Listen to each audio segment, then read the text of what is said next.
देखो कॉकरोच कहले गोटे पोक सहित सामान किंतु चीफ जस्टिस ऑफ इंडिया आम अनएम्प्लॉयमेंट यूथ जो मैंने अच्छा जो मैंने मेधावी बेरोजगार मैंने अच्छा से यही टर्म नहीं कि व्याख्या कले किंतु सरकार काम कौन थी आम ये बेरोजगार मानू चाकरी दवा देश जो पदवी गुड़िक फांका पड़ी से आमको पोस्टिंग दवा मेधावी मैंने वर्ष वर्ष धरी परिश्रम कर चाकरी दवा किंतु से नक उल्टा पिला समालोचना कले कॉकरोच कहीकि तो एवं आम पिला बाहर की ये चाहूँ जे जल्दी रु जल्दी जो एग्जाम गुड़िक है जो एग्जाम गुड़िक वर्ष वर्ष धरिकी हो पारुनी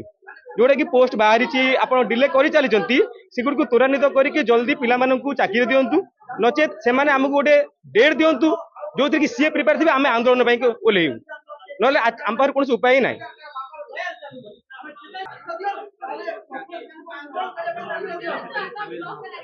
शुणु आमर सामिल से हवा कि नहबा से बड़ लक्ष्य आमर बर्तमान लक्ष्य हूँ जो आम जो अनएम्प्लॉयमेंट यूथ अच्छा ओडिशा रे